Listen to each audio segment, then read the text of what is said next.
നമസ്കാരം. സെൻട്രൽ മാഗസിൻ്റെ പുതിയ ലക്കത്തിലേക്ക് എല്ലാവർക്കും ഒരിക്കൽ കൂടി സ്വാഗതം. പശ്ചിമഘട്ടത്തിൻ്റെ സ്വന്തം ഫലം, നമ്മളുടെ ഔദ്യോഗിക ഫലം, അവർ മോസ്റ്റ് ബിലവഡ് ജാക്ക് ഫ്രൂട്ട്, നമ്മളുടെ സ്വന്തം ചക്ക. പ്ലാവ് തെങ്ങ് പോലെ തന്നെ ഒരു വൃക്ഷം മാത്രമല്ല, ഒരു പ്രസ്ഥാനമാണെന്ന് ഞാൻ പറയും. കാരണം നിരവധി പഴങ്ങളുടെ, അതായത് ഒരു കൂട്ടമാണ്, ഒരു സൂപ്പർ മാർക്കറ്റാണ് ചക്ക എന്ന് പറയുന്നത്. വിറ്റാമിനുകൾ, ശരീരത്തിന് ആവശ്യമായ ധാരാളം വിറ്റാമിനുകൾ ഈ ചക്കയിലുണ്ട്.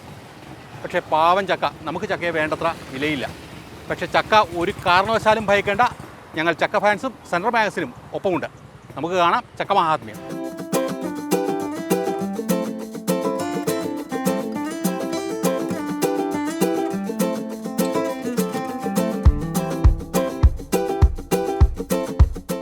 മറ്റ് പഴങ്ങളിൽ നിന്ന് സാധാരണയിൽ കവിഞ്ഞ വലിപ്പം, ഒരു ചുളയിൽ മാത്രം പിശുക്കാതെ നിരവധി ചുളകൾ നിരത്തിവെച്ച സമൃദ്ധി, ഒരു പഴം ചോദിച്ചാൽ പഴങ്ങളുടെ പൂക്കാലം സമ്മാനിക്കുന്ന വിശാലമനസ്കനായ പ്ലാവിൻ്റെ മനസ്സ് പോലെ ഉള്ളു നിറയെ മധുരം നിറച്ച് ചക്ക.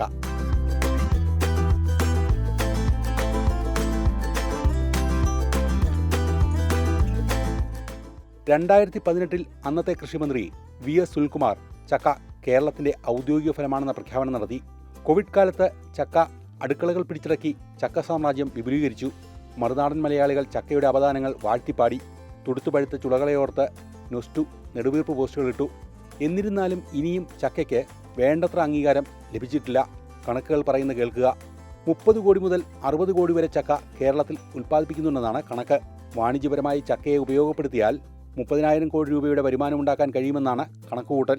സാധാരണ ജനങ്ങൾക്ക് അറിയുന്നത് പച്ച ചക്ക കഴിക്കുക, അല്ലെങ്കിൽ പഴുത്ത ചക്ക പഴുത്തിട്ട് കഴിക്കുക, അങ്ങനെ മാത്രമേ അറിയുള്ളൂ. പക്ഷെ ഇപ്പോൾ നമ്മൾ അങ്ങനെയല്ല. ചക്കയുടെ മൂല്യവർദ്ധിത ഉൽപ്പന്നങ്ങൾ, നിറയെ ഒരുപാട് ഉൽപ്പന്നങ്ങൾ നമ്മൾ ഇതിൽ ചെയ്യുന്നുണ്ട്. വളരെ പഴയണക്കല്ല, വളരെ ആൾക്കാർ ഒരുപാട് ഇൻട്രസ്റ്റഡ് ആണ് ഇപ്പം ചക്കയിലേക്ക്. പ്രത്യേകിച്ച് കോവിഡിന് ശേഷം, കോവിഡ് വന്നപ്പോൾ നമ്മുടെ ഈ അടുക്കളകളെ സജീവമായിക്കൊണ്ടിരുന്നത് ഒരു പരിധിവരെ ഈ ചക്കയായിരുന്നു. ഇപ്പോൾ ടൗണുകളിൽ അത്രയല്ല, കിഴക്കൻ നാടുകളിലും മലമ്പ്രദേശങ്ങളിലൊക്കെ ചക്ക ഒരുപാടുള്ള സ്ഥലങ്ങളിൽ എല്ലാം കൊണ്ടും ചക്കയുടെ ഒരുപാട് വിഭവങ്ങൾ ഉണ്ടാക്കിക്കൊണ്ടാണ് ആ കോവിഡ് കാലഘട്ടത്തെ ജനങ്ങൾ അതിജീവിച്ചു വന്നത്. വേനൽക്കാലമായാൽ ചക്കയുടെ സീസണാവും. കുറച്ചു കാലം പിന്നോട്ട് പോയാൽ സംസ്ഥാനത്തിൻ്റെ കിഴക്കൻ പ്രദേശങ്ങളിൽ ചക്കയുടെ ചാകരയിൽ പൊറുതിമുട്ടി പ്ലീസ് പറമ്പിൽ നിന്നൊന്ന് പോയി തരുമോ എന്ന് ചോദിക്കുന്ന അമ്മച്ചിമാരുണ്ടായിരുന്നു. ചക്ക ഒരുപാട് അവൈലബിൾ ആയിരുന്നു. അപ്പോൾ ആ ചക്ക ചില സ്ഥലങ്ങളിൽ, അതായത് കിഴക്കൻ നാടുകളിൽ ചക്ക ആവശ്യത്തിന് എടുത്തിട്ട് പോകുന്ന ബോർഡ് എഴുതി വെച്ച കാലഘട്ടമുണ്ട്. ചക്ക അധികമായിട്ട് ഇത് മരത്തിൽ നടന്ന് വീണിട്ട് പറമ്പുകളിലൊക്കെ ഈച്ചയൊക്കെ ഇങ്ങനെ കിടന്ന ഒരു കാലഘട്ടം ഉണ്ടായിരുന്നു. അന്നേരം ഈ ചക്ക ആവശ്യക്കാർ എടുത്തുകൊണ്ട് പോകും, പ്ലാവിൽ നിന്ന് ചക്ക എടുത്തുകൊണ്ട് പോകാൻ വേണ്ടി ബോർഡ് എഴുതി വെച്ചിട്ടൊക്കെ എനിക്കറിയാം. ഇപ്പം അങ്ങനല്ല. ചക്കയിൽ നിന്ന് ഈ മൂല്യവർദ്ധിത ഉൽപ്പന്നങ്ങൾ അന്ന് ഉണ്ടാക്കുന്ന ആർക്കും അറിയില്ല. ഇന്ന് ഒരുപാട് ചക്കയുടെ ഒന്നും നമുക്ക് വേസ്റ്റ് ആക്കാനില്ല. അപ്പോൾ ഇപ്പം അത് മൂല്യവർദ്ധിത ഉൽപ്പന്നങ്ങൾ ഉണ്ടാക്കാനുള്ള ഒരുപാട് യൂണിറ്റുകൾ ഗവൺമെൻറ് ആണെങ്കിൽ തന്നെ ഒരുപാട് ക്ലാസ്സുകൾ കൊടുത്തിട്ട് ഞങ്ങളും കൊടുക്കുന്നുണ്ട്, ഞങ്ങൾ അതിൻ്റെ നിർദ്ദേശങ്ങൾ കൊടുക്കുന്നുണ്ട്. അപ്പോൾ അങ്ങനെ ഒരുപാട് ചക്കയുടെ ഉൽപ്പന്നങ്ങൾ ഉണ്ടാക്കാൻ തുടങ്ങിയപ്പോൾ തന്നെ ചക്ക അങ്ങനെ വേസ്റ്റായിട്ട് പോകുന്നൊരു സ്ഥിതിവിശേഷം നിലവിലിപ്പോൾ ഇല്ല. എന്നാൽ പതിയെ മലയാളി ചക്കയുടെ മനസ്സറിഞ്ഞു. Vitamin C, vitamin A, thiamine, zinc, calcium, ഇരുമ്പ് എന്നിങ്ങനെ ശരീരത്തിനാവശ്യമായ വിറ്റാമിനുകളുടെ സമ്പന്നമായ ഉറവിടമാണ് ചക്കപ്പഴം. പൊട്ടാസ്യത്തിന് പൊട്ടാസ്യം, കാർബോഹൈഡ്രേറ്റിന് കാർബോഹൈഡ്രേറ്റ്, പ്രോട്ടീനിന് പ്രോട്ടീൻ, നാരിന് നാര്, കൂടെ നിരനിരയായി മഗ്നീഷ്യവും ആൻറ്റി ഓക്സിഡൻറ്റുകളും കരോട്ടിനോയിഡുകളും ഫ്ലവനോയിഡുകളും പോഷകമൂല്യം നിറച്ച് ചക്കയിൽ ക്യൂ നിൽക്കുന്നു. ചുരുക്കത്തിൽ രക്തസമ്മർദ്ദവും പ്രമേഹവും അൾസറും വിളർച്ചയും അങ്ങനെ ചർമ്മ സംരക്ഷണം മുതൽ മലബന്ധം വരെ ചക്ക പറ്റുന്ന രീതിക്ക് കൈകാര്യം ചെയ്തു തരുന്നു. ചക്കയ്ക്ക് ശരിക്കും പറഞ്ഞാൽ ഒരുപാട് ഔഷധ ഗുണങ്ങളുള്ളതാണ്. നമ്മൾ ഒരുപാട് വൈറ്റമിൻസ്, പ്രോട്ടീന്, ഫൈബർ, അങ്ങനെ ഒരുപാട് ധാതുക്കൾ, അങ്ങനെ ഒരുപാട് സംഭവങ്ങൾ അടങ്ങിയിട്ടുള്ളതാണ് ഈ ചക്ക എന്ന് പറയുന്നത്. അപ്പോൾ അത് കഴിച്ചിട്ടുണ്ട് ഒരുപാട് ആരോഗ്യം, അല്ല അതുമാത്രമല്ല ക്യാൻസറിനെ വരെ പ്രതിരോധിക്കാൻ ശേഷിയുള്ള ഒരുപാട് ഘടകങ്ങളും ചക്കയിൽ അടങ്ങിയിട്ടുണ്ട്. ഈ ചക്കപ്പൊടി ശരിക്കും പറഞ്ഞാൽ ഈ ക്യാൻസറിന് നമ്മൾ കീമോ ചെയ്യില്ലേ, കീമോയ്ക്ക് ശേഷമുള്ള പാർശ്വഫലങ്ങളിൽ നിന്ന് മുക്തി നേടാൻ വേണ്ടി ചക്ക ഒരു പരിധിവരെ നല്ല ഗുണം ചെയ്യുമെന്ന് പറയാം. അതുപോലെ ഷുഗറുകാർക്ക് കഴിക്കാനുള്ള ചക്ക പൊടിച്ച് കഴിക്കുന്നത്, ഉണക്കി വെച്ചിട്ട് പൊടിച്ച് കഴിക്കുന്നത് നല്ലതാണ്. ഇപ്പോൾ പിന്നെ ചക്ക ഉണക്കി സൂക്ഷിക്കുന്നുണ്ട്. ഉണക്കി നമ്മളിപ്പോൾ ആൾക്കാർക്ക് ഒരുപാട് ചക്കയുള്ള ആൾക്കാർ അത് വേസ്റ്റായി കളയാതെ അത് അരിഞ്ഞിട്ട് ഉണക്കി വെച്ചിട്ട് അത് കിട്ടാത്ത സമയങ്ങളിൽ അങ്ങനെ ഉപയോഗിക്കുന്നുണ്ട്. കായ്ക്കുന്ന ചക്കകളിൽ ഭൂരിഭാഗവും നിലത്ത് വീണ് ചീഞ്ഞ് ഉപകാരപ്പെടാതെ പോയ കാലം മാറി. ചക്കയുടെ മൂല്യവർദ്ധിത ഉൽപ്പന്നങ്ങൾക്ക് ഇപ്പോൾ ധാരാളം ആവശ്യക്കാരുണ്ട്. വിപണിയും ഉണർന്നു. 2018 സംസ്ഥാനത്ത് ആകെ ഉൽപ്പാദിപ്പിക്കുന്ന 60 കോടി ചക്കയിൽ പകുതിയിലേറെയും പാഴാകുന്ന സാഹചര്യമായിരുന്നു. ഇന്ന് കഥ മാറി. മൊത്തം ചക്കയുടെ 40 മുതൽ 50% വരെ ഉപയോഗിക്കാൻ തുടങ്ങിയെന്നാണ് മേഖലയിലുള്ളവർ പറയുന്നത്. കേരളത്തിൽ എന്ന് പറഞ്ഞാൽ മൂല്യവർദ്ധിത ഉൽപ്പന്നങ്ങൾക്ക് നല്ല മാർക്കറ്റാണ്. മൂല്യവർദ്ധിത ഉൽപ്പന്നങ്ങൾ ഇപ്പോൾ നമ്മൾ പുട്ടുപൊടി, ചക്ക അച്ചാർ, ചക്ക സ്ക്വാഷ്, അങ്ങനെ ചക്കയുടെ പക്കാവട, ചക്ക മുറുക്ക്, ചക്ക അരിയുണ്ട, ചക്ക ചോക്ലേറ്റ്, ചക്ക ഐസ്ക്രീം, അങ്ങനെ ചക്കയുടെ നിരവധി ഉൽപ്പന്നങ്ങളുണ്ട്. അപ്പം നല്ല രീതിയിൽ ഞാൻ ടൗണുകളിലും ഗ്രാമപ്പുറത്തും ഒരേപോലെ തന്നെ നല്ല സമീപനം. ആൾക്കാർക്ക് ഭയങ്കര ഇൻട്രസ്റ്റ് ആണ് ഇപ്പോൾ ചക്കയ്ക്ക്.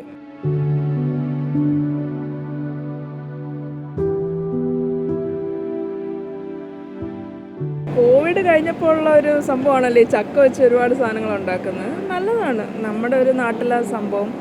അതിന് ഇത്രയും ഒരു എന്താ പറയുന്നത്, വാല്യൂ പ്രോഡക്ട്സ് ഒരുപാട് ഉണ്ടാകുന്നത് നല്ലതാണ്, വളരെ നല്ലതാണ്. ചക്ക പക്കാവട ഞാൻ ആദ്യമായിട്ട് കാണുക. ചക്ക വരട്ടിയാണ് ഭയങ്കര ഇഷ്ടം. പക്ഷേ ഇത് കൊള്ളാം. ഞാൻ ചക്കവറ്റിലും കഴിക്കാറുണ്ട് സ്ഥിരം. പക്ഷേ ഈ ചക്ക പക്കാവട പുതിയ ഐറ്റമാണ്. ഈവൻ ചക്ക അരിയുണ്ട ആദ്യമായിട്ട് കഴിക്കുകയുള്ളൂ. കൊള്ളാം.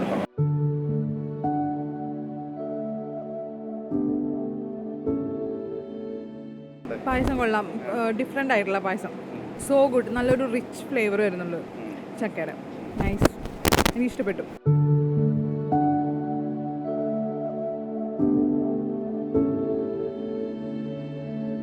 ഒരുപാട് സാധനങ്ങളുണ്ട്, ഒരുപാട് സ്ക്വാഷും അതുപോലെ ഉണ്ണിയപ്പൊക്കെ ഫസ്റ്റ് ടൈമാണ് ട്രൈ ചെയ്യുന്നത്. ചക്കയുടെ മുറുക്ക്, ചക്ക കൊണ്ടുള്ള മുറുക്ക് ഭയങ്കര ഡിഫറെൻ്റ് ആയിട്ടുണ്ട്. നല്ലൊരു എക്സ്പീരിയൻസ് ആയിരുന്നു.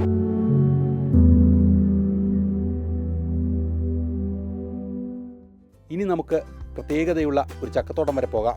നിങ്ങൾ കോട്ടയത്ത് പൂഞ്ഞാറ്റിൽ വന്നാൽ കണ്ണത്താ ദൂരത്തോളം പടർന്നു കിടക്കുന്ന പ്ലാന്തോട്ടം കാണാം. ഇവിടെയൊക്കെ പറമ്പിൽ പ്ലാവ് സാധാരണമാണ്. അതുകൊണ്ട് പ്ലാവിൻ തോട്ടമെന്ന് കേൾക്കുമ്പോൾ അല്പം അതിശയോക്തി തോന്നാമെങ്കിലും സംഗതി ഉള്ളതാ.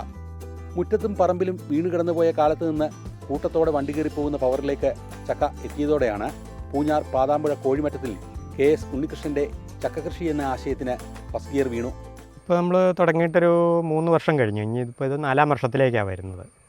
അത് കൊറോണ കാലത്ത് നമുക്ക് പൈനാപ്പിൾ കൃഷി കണ്ടമാനം പ്രശ്നമായി, നമുക്ക് ചിലവില്ലാതെയൊക്കെ വന്നു കഴിഞ്ഞപ്പോൾ ഒന്ന് ചിന്തിച്ചതാണ് പ്ലാവ് കൃഷിയിലേക്ക് മാറിയാലോ എന്ന്. അപ്പോൾ ഈ വീനയറിലെ പ്ലാവിന് അത് ഓൾ സീസണായിട്ട് ചക്ക കിട്ടും. നല്ല മധുരവും നല്ല ടേസ്റ്റുമാണ് അതിൻ്റെ പഴത്തിന്. വേവിച്ച് തിന്നാനും നല്ലതാണ്. അപ്പോൾ അതിന് നല്ലൊരു സ്കോപ്പ് ഉണ്ടെന്ന് മനസ്സിലാക്കിക്കൊണ്ട് അതിലേക്ക് തന്നെ തിരികെയായത്. അപ്പോൾ 15 ഏക്കറിന് മേളിൽ ഇപ്പോൾ പ്ലാവ് തന്നെ നമ്മൾ ലീസിനെടുത്ത് ചെയ്തിരിക്കുകയാണ്. അത് 12 മുതൽ 15 വർഷം വരെ നമ്മൾ സ്ഥലം ലീസിനെടുത്തിട്ട് അതിലാണ് ചെയ്തിരിക്കുന്നത്. ഇപ്പോൾ ഏതാണ്ടൊരു 4000-ഓളം എണ്ണം ചെയ്തിട്ടുണ്ട്. ലാർജ് സ്കെയിലിൽ തന്നെയാണ് ചെയ്തിരിക്കുന്നത്. കോവിഡിന് ശേഷമാണ് ഉണ്ണികൃഷ്ണൻ എല്ലാ കാലത്തും ഫലം ലഭിക്കുന്ന ചക്കകൃഷിയിലേക്ക് തിരിയുന്നത്. വിവിധ ഇടങ്ങളിലായി 15 ഏക്കറിലായി കൃഷി ചെയ്തിട്ടും ചക്ക തികയുന്നില്ലെന്ന് ഉണ്ണികൃഷ്ണൻ പറയുന്നു. എന്തോരം ഉണ്ടെങ്കിലും ചക്ക തീർന്നു പോകും. അതിപ്പോൾ എനിക്ക് ഈ വർഷം മനസ്സിലായി, ചക്ക നമുക്ക് തികയുന്നില്ല. ഇത്രയും പ്ലാവ് ഉണ്ടെങ്കിലും ചക്ക തികയുന്നില്ല. അത്രയും ഡിമാൻഡുണ്ട്. ഇത് തിന്നാനും പഴത്തിനും വേവിക്കാനും എല്ലാം നല്ല ടേസ്റ്റാണിത്. ചേന്നാട്, മുണ്ടക്കയം, ചോലത്തറം എന്നിവിടങ്ങളിൽ പാട്ടത്തിനെടുത്ത സ്ഥലത്ത് ഇദ്ദേഹത്തിന് പ്ലാവിൻ തോട്ടങ്ങളുണ്ട്. വിയറ്റ്നാം ഏളി ഇനത്തിലുള്ള 4000 പ്ലാവിൽ നിന്ന് ലഭിക്കുന്നത് മികച്ച വിളവ്. വിയറ്റ്നാമേറിൽ നമ്മളതിൻ്റെ ടോപ്പ് ഒരു 20 അടി ആകുമ്പോൾ നമ്മളതൊന്ന് മുറിച്ച് വിടണം. പിന്നെ ഇടയ്ക്ക് നല്ല കാറ്റടി കിട്ടാൻ വേണ്ടി ഇടയ്ക്കുന്ന അവിടെ ഇവിടെ ഓരോ ഏരങ്ങളെ കളയാവുള്ളൂ. അല്ലാതെ കൂടുതൽ നമ്മൾ കളയരുത്. അതിനാവശ്യം വേണ്ട ഇല പിടിക്കാനുള്ള ഏരങ്ങൾ നമുക്ക് ഉണ്ടായിരിക്കണം. ഈ 20 അടിക്ക് മേളിൽ മുറിക്കണമെന്ന് പറഞ്ഞത് നമ്മൾ ശ്രദ്ധിക്കാതെ പോയി കഴിഞ്ഞാൽ അതിന് മേളിലേക്ക് ചക്ക കായ്ച്ചിട്ട് അത് നമ്മൾ ഇടിച്ചക്ക പറിക്കുകയാണെങ്കിൽ കുഴപ്പമില്ല. എന്നാലും കൂടുതലെണ്ണം കായ്ച്ചു കഴിഞ്ഞാൽ അത് വളഞ്ഞിട്ടൊരു ചെറിയ കാറ്റ് വരുമ്പോഴത്തേനും അത് ഒടിഞ്ഞു പോകും. ഇടിച്ചക്കയിൽ നിന്ന് തുടങ്ങുന്ന വരുമാനം കൃഷി തുടങ്ങി 4ാം വർഷത്തിലെത്തി നിൽക്കുമ്പോൾ ഫലപ്രദമായ വരുമാനം. ഒരു പ്ലാവിൽ നിന്ന് ഒരു സീസണിൽ 30 ചക്ക വരെ ലഭിക്കും. ഒരു പ്ലാവിൽ 6 ചക്കയോളം മൂപ്പത്താൻ നിർത്തി ബാക്കി ഇടിച്ചക്കയായി എടുക്കുകയാണ്. ഇടിച്ചക്കയ്ക്ക് 35 രൂപ മുതൽ 40 രൂപ വരെ വില ലഭിക്കും. 1.5 കിലോയോളമാണ് ഇടിച്ചക്കയുടെ തൂക്കം. ചക്കയ്ക്ക് കിലോയ്ക്ക് 40 രൂപയാണ് ലഭിക്കുക. 8 മുതൽ 10 കിലോ വരെയാണ് മൂപ്പെത്തിയ ചക്കയുടെ തൂക്കം. ഇത്തരത്തിൽ വർഷത്തിൽ 3 തവണയാണ് വിളവെടുപ്പ് സീസൺ. പിന്നെ ഇടിച്ചക്ക എന്ന് പറയുന്നത് മുള്ള് വിരിയരുത്. ഇത് ഏതാണ്ട് ഇത്രയും പോലും വിരിയരുത്. അതിന് മുമ്പേ തന്നെ ഇതുണ്ട്, ഈ പരുവത്തിലുള്ള മുള്ള് വരുന്നതാണ് ഇടിച്ചക്കയായിട്ട് പോകുന്നത്. അതാണ് ഏറ്റവും നല്ലത്. ഇത് ഒരു 10 ദിവസം കൂടെ കഴിയുമ്പോൾ ഇത് നമുക്ക് പറിക്കാറാകും. ഇതൊക്കെ 10 ദിവസം കഴിയുമ്പോഴത്തേനും ഒരു 1.5 കിലോയുടെ അടുത്ത് വരും. ഇത് നമുക്ക് ഇതിപ്പം ഇത് ഈ പിന്നെ ഷേപ്പില്ലാത്തതൊക്കെ നമുക്ക് ആദ്യം തന്നെ അങ്ങോട്ട് പറിച്ച് ഇടിച്ചക്കയായിട്ട് വിടാം. എന്നിട്ട് നല്ല ചക്ക ഷേപ്പുള്ളത് നോക്കിയിട്ട് നമുക്ക് ചക്കയാകാൻ നിർത്തുക. സെപ്റ്റംബറിലാണ് ഇദ്ദേഹത്തിൻ്റെ തോട്ടത്തിൽ വിളവെടുപ്പ് ആരംഭിച്ചത്. ഇടിച്ചക്ക രാമപുരത്ത് എക്സ്പോർട്ടിംഗ് കമ്പനിക്കും 30 ഏക്ക ബംഗാളിലേക്കുമാണ് അയക്കുന്നത്. പഴുത്ത ഏക്കയ്ക്ക് പ്രാദേശികമായും വിപണിയുണ്ട്. നമ്മുടെ സാധാരണ പ്ലാവ് പിന്നെ ചക്കയാകുന്നത് ജനുവരി മുതലേ നമുക്ക് ചക്കയാവുള്ളൂ. അതേസമയം വിനായർലി ആണെങ്കിൽ നമുക്കൊരു സെപ്റ്റംബർ മുതൽ ചക്കയാകും. അപ്പോൾ നാട്ടിൽ ചക്ക ഇല്ലാത്ത സമയത്ത് ചക്കയാകുമ്പോൾ അതിന് നമുക്ക് നല്ല ഡിമാൻഡാണ്. അപ്പോൾ അത് നല്ല വിലയ്ക്ക് പോകും. ഈ വർഷം ഞാനിവിടെ തോട്ടത്തിൽ നിന്ന് തന്നെ ആദ്യം പറിക്കുന്നത് കിലോയ്ക്ക് 50 രൂപയ്ക്ക് വരെ വിറ്റിരുന്നു. ഒരു ചക്കയ്ക്ക് 10 കിലോ ഉള്ള ഒരു ചക്കയ്ക്ക് നമുക്ക് 500 രൂപ വരെ അന്നേരം വില ലഭിച്ചിട്ടുണ്ട്. ഇപ്പോൾ വരുന്ന വർഷം മുതലേ നമുക്കതിൻ്റെ നല്ല ആദായമാവുകയുള്ളൂ. ഇതിപ്പോൾ 3-ാം വർഷം, ഇനിയിപ്പോൾ 4-ാം വർഷത്തിലേക്ക് കടക്കുകയാണ്. ഇടിച്ചക്കയാണേലും നമുക്ക് കിലോയ്ക്ക് 35-40 കിട്ടും. അതല്ല നമ്മൾ ഇവിടുത്തെ ഫാക്ടറിക്ക് കൊടുക്കുകയാണെങ്കിൽ 25-30 റേഞ്ചിൽ നമുക്ക് ഒരെണ്ണത്തിന് പൊക്കോളൂ. 20-ാം വയസ്സിൽ മണ്ണിലേക്കിറങ്ങിയ ഉണ്ണികൃഷ്ണന് പിന്നെ തിരിഞ്ഞു നോക്കേണ്ടി വന്നിട്ടില്ല. ഇന്ന് പൂഞ്ഞാർ, തെക്കേക്കര, മുണ്ടക്കയം, ചേന്നാട് 3 നിലവ് പഞ്ചായത്തുകളിലായി പാട്ടത്തിനെടുത്ത 40 ഏക്കറിലാണ് കൃഷി. ഏക്കറിന് 30,000 രൂപ മുതലാണ് പാട്ടക്കൂലി. 10 മുതൽ 12 വർഷത്തോളമാണ് ഭൂമി പാട്ടത്തിനെടുത്തിരിക്കുന്നത്. ഇവിടെ ചക്ക കൂടാതെ കപ്പ, വിവിധയിനം വാഴ, റംബൂട്ടാൻ, ചേന, കൈതച്ചക്ക എന്നിവയാണ് വിവിധയിടങ്ങളിലുള്ള പ്രധാന ഇനങ്ങൾ. കൃഷി തുടങ്ങിയാൽ ഓരോ ഇനവും മാറി മാറി പരീക്ഷിക്കുന്നത് മികച്ച വിളവിന് കാരണമാകുമെന്നാണ് ഇദ്ദേഹത്തിൻ്റെ അനുഭവം. രാവിലെ 7-ന് കൃഷിയിടത്തിലേക്ക് ഇറങ്ങിയാൽ ഇരുട്ടും വരെ കൃഷി. പണിസഹായത്തിന് 12 പണിക്കാരുണ്ട്.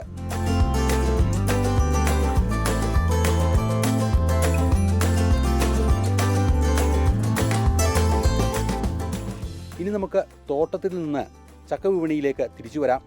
ചക്കയുടെ മൂല്യവർദ്ധിത ഉൽപ്പന്ന നിർമ്മാണവുമായി ബന്ധപ്പെട്ട് ചുളയായും ചക്കയായും സ്വീകരിക്കപ്പെടുന്നുണ്ട്. ചുളയ്ക്ക് കിലോയ്ക്ക് 70 രൂപ ശരാശരി ലഭിക്കുന്നു. എന്നാലും ചക്ക അധിഷ്ഠിത വ്യവസായം കേരളത്തിൽ ഇപ്പോഴും വളരെ കുറവാണ്. 10-ൽ താഴെ മാത്രമാണ് മെച്ചപ്പെട്ട സ്ഥാപനങ്ങൾ. സീസണിൽ മാത്രം പ്രവർത്തിക്കുന്ന ചെറുകിട യൂണിറ്റുകളാണ് അധികവും. അതേസമയം തമിഴ്നാട് ചക്ക വിഭവങ്ങൾ കേരളത്തിൽ ഉൾപ്പെടെ കയറ്റി അയച്ച് സമ്പാദിക്കുന്നത് കോടികളാണ്. ചക്ക നന്നാക്കാൻ ആളെ കിട്ടാത്തതിനാൽ തമിഴ്നാട്ടിൽ നിന്ന് ചിപ്സ് വരുത്തി പാക്ക് ചെയ്ത് വിൽക്കുകയാണ് മലയാളി. പ്ലാവ് ഒരു പരിസ്ഥിതി സൗഹൃദ വൃക്ഷമാണ്. ഏറ്റവും കുറച്ച് ജലം വലിച്ചെടുക്കുന്നതും തൊട്ടടുത്തുള്ള ചെടിയുടെ പോഷകഗുണം വേരിലൂടെ വലിച്ചെടുക്കാത്തതുമായ മനിനായ വൃക്ഷമാണ് പ്ലാവ്. കനത്ത ചൂട് അവഗണിച്ച് പരിസരത്ത് തണുപ്പ് നൽകുന്നു. നീർത്തട സംരക്ഷണം, തണൽ, ശുദ്ധവായു, വളം, വിറക്, തടി, ഭക്ഷണം ഇങ്ങനെ തരുന്നതുകൊണ്ടാണ് പ്ലാവ് ഒരു വൃക്ഷം മാത്രമല്ല ഒരു പ്രസ്ഥാനമാണെന്ന് പറയുന്നത്. ചക്കയുടെ എല്ലാ ഭാഗവും ഉപയോഗപ്രദമാണ്. ചക്കമടൽ, ചക്കച്ചുള, ചക്കച്ചകിണി, ചക്കക്കുരു തുടങ്ങി എല്ലാം രുചികരമായ ഭക്ഷണം ഉണ്ടാക്കാൻ ഉപയോഗിക്കുന്നു. ഇപ്പോൾ 3 വർഷത്തിനുള്ളിൽ കായ്ക്കുന്ന ധാരാളം പ്ലാവിൻ തൈകളും വിപണിയിൽ സുലഭമാണ്. പണ്ട് നമ്മുടെ നാടൻ ഇനങ്ങളെ ഉള്ളായിരുന്നു. ഇപ്പോൾ കുറേ അധികം നാളായിട്ട് വിയറ്റ്നാമേലി, ആയുർജാക്ക്, J33 അങ്ങനെ കുറേ പുതിയ പുതിയ വെറൈറ്റീസ് വന്നിട്ടുണ്ട്. അതെന്ന് പറഞ്ഞാൽ നമുക്കൊരു 6 മാസത്തിന് മുകളിൽ എപ്പോൾ വേണമെങ്കിലും കായ്ക്കാൻ പറ്റുന്ന ടൈപ്പാണ്. 1.5 വർഷം കൊണ്ട് കായ്ക്കുന്നത്, 1 വർഷം കൊണ്ട് കായ്ക്കുന്നത്. അങ്ങനത്തെ പ്ലാവുകൾ ഇറങ്ങിയതിന് ശേഷം കുറച്ച് ആൾക്കാർക്ക് ഇത് കൃഷി ചെയ്യാൻ, അതായത് പ്ലാവ് നട്ട് വളർത്താൻ പണ്ട് കൃഷിയല്ല. പ്ലാവ് ശരിക്കും ഒരു കൃഷി വിഭാഗം അല്ലായിരുന്നു. പറമ്പുകളല്ലാതെ വളരെ സാധനമാണ് പ്ലാവ്. ഇപ്പം അതല്ല, പ്ലാവ് കൃഷിയാക്കി മാറ്റി.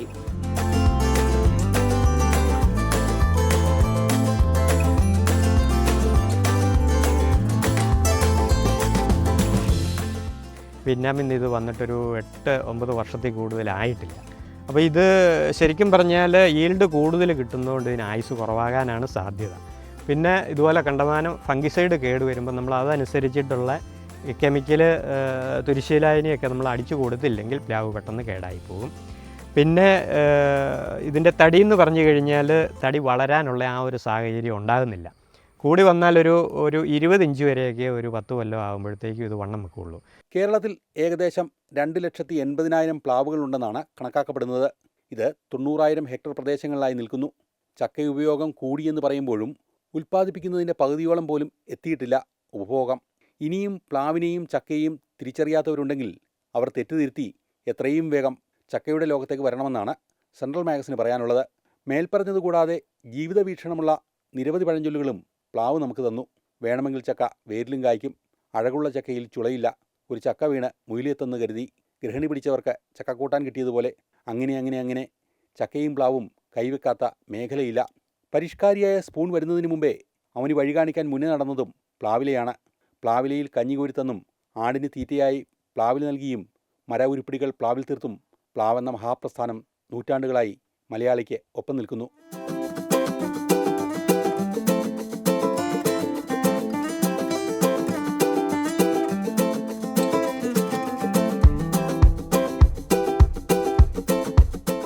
അങ്ങനെ ഈ ആഴ്ചയിലെ സെൻട്രൽ മാഗസിൻ വിശേഷങ്ങൾ ഇവിടെ അവസാനിക്കുകയാണ്. കൂടുതൽ വിശേഷങ്ങളും പുതിയ അനുഭവങ്ങളും പുതിയ കാഴ്ചകളുമായി നമുക്ക് അടുത്ത ആഴ്ച വീണ്ടും കാണാം. നന്ദി, നമസ്കാരം.